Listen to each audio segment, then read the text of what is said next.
Okey, Assalamualaikum dan selamat datang ke channel Kotak Nyaman.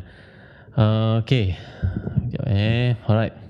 So, saya ada satu benda saya nak kongsikan dengan anda hari ni. Dan benda ni adalah satu benda yang sebenarnya agak penting lah bagi anda yang mungkin dah tengok video saya ni. Teruskan menonton sebab saya nak cerita pasal satu taktik terbaru scammer. Okey. Dan saya dapat tahu tentang satu taktik terbaru tentang scammer ni daripada Facebook. Ada kawan saya share dan saya nak kongsikan dengan anda macam mana taktik terbaru scammer ni yang lebih berbahaya kalau korang semua tak aware ataupun tak ambil cakna tentang isu ni. So nak tahu? Teruskan menonton Kotak Nyaman.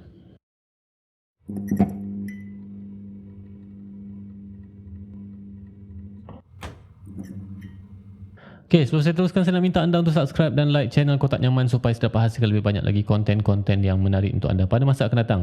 Okay, video kali ni saya nak sharekan dengan anda satu isu ataupun taktik terbaru daripada scammer. Dan taktik ni sebenarnya ramai yang dah kena dan kadang-kadang kita tak perasan sebab kita rasa selamat tapi sebenarnya apa yang kita buat tak selamat. Okay, so saya nak kongsikan dengan anda satu pengalaman pahit lah daripada seorang pengguna Facebook yang bernama Muhammad Nur Izzuddin. Saya tumpang sedih lah dengan apa yang berlaku. Saya nak korang kat luar sana untuk ambil tahu dan saya rasa kalau dapat lebih baik kalau korang kongsikan video ni supaya ramai lagi yang tahu tentang satu operasi ataupun taktik terbaru daripada scammer. Dia bukanlah baru sangat pun sebab ramai juga yang dah terkena sebenarnya. So taktik ni adalah taktik di mana scammer tu sebelum ni kita terima message, kita terima call, kita terima apa lagi, surat lah. Yang terbaru ni ada yang surat, terima surat daripada LHDN dan sebagainya. Tapi ni scammer dia menghantar message ke WhatsApp pengguna. Dia menghantar message di mana message tu bukannya message berbentuk message biasa, dia hantar iklan. Okey, dan iklan ni adalah sebagai contoh lah, ini salah satu jangan korang cuma fokus kat iklan ni je, mungkin dia orang akan ubah iklan lain pula kan.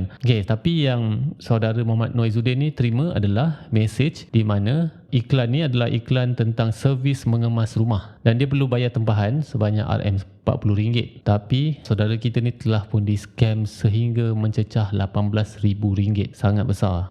Saya nak ceritakan dengan anda lah secara basic apa yang berlaku sebenarnya. So mula-mula saudara Muhammad Izzuddin ni terima message daripada scammer ni lah. Dia hantar message iklan melalui WhatsApp. Dan lepas tu dalam perbualan antara saudara Muhammad Izzuddin dengan scammer tu, dia minta untuk saudara kita ni download aplikasi ke dalam telefon dia. Dan aplikasi tu bernama MyMate. So bila dia dah install apps tu, aplikasi yang bernama MyMate ni, dia pun isilah information semua dan sebagainya untuk buat payment dan buat booking ataupun reservation. Dan bila dah masuk bahagian pembayaran tu, dia cuma ada pilihan untuk bayar melalui FPX, okay, ataupun online banking lah. Dan dia gunakan Maybank to You. Dan lepas tu bila dia nak proceed untuk bayar, bila masukkan username dengan password tu, setiap kali dimasukkan akan ada error tau, tak boleh nak proceed. Walaupun password dengan username tu dah betul, tak ada masalah sebelum ni, tapi bila guna ke aplikasi ni, setiap kali dimasukkan username dengan password tu selalu salah. So masa ni saya rasa dia dah, ataupun scammer tu dah dapat tahu dah dia punya password dengan username. Walaupun dia nampak macam error, tapi sebenarnya tak ada error pun. Tapi username dan password tu dah pun dihantar kepada scammer lah. Scammer dah tengok dan tahu apa username dan password pengguna tersebut. Okay, lepas tu dia pun contact lah kat scammer ni. Dia tanya yang dia tak boleh nak proceed untuk buat payment. Dan lepas tu scammer ni dia kata tak apa, dia boleh bayar lepas buat servis. So ada something fishy kat situ. Dan lepas tu dah selesai, habislah perbualan. Dan lepas tu 2 jam kemudian, saudara kita ni dia dapat notifikasi daripada Maybank. Tapi notifikasi tu bukan notifikasi TAC. Biasanya kita buat payment, sebelum kita confirmkan payment tu kita akan dapat nombor TAC kan. Tapi ni tak ada TAC, cuma ada notifikasi mengatakan payment dah sukses, dah dibuat payment ataupun transaksi lah, ada transaction ataupun pemindahan wang dilakukan daripada akaun pengguna tersebut. So mula-mula hanya ada satu transaksi je, tapi bila semasa pengguna ni atau saudara Muhammad Izzuddin ni cuba nak contact Maybank untuk buat report, masa tengah menunggu untuk bercakap dengan pihak Maybank tu, 2 lagi transaksi berjaya dilakukan oleh scammer tersebut.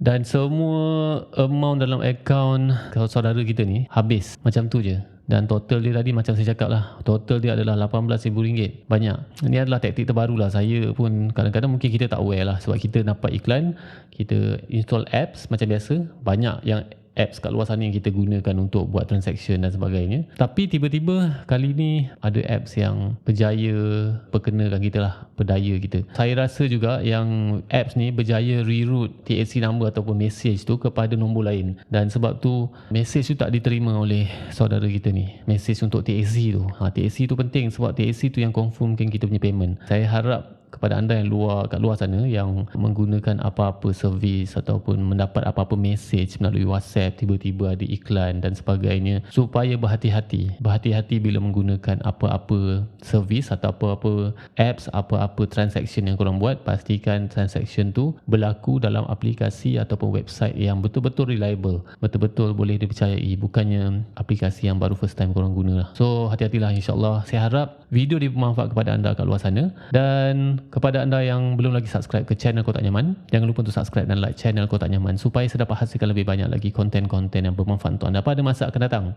Terima kasih kerana menonton channel Kotak Nyaman. Assalamualaikum.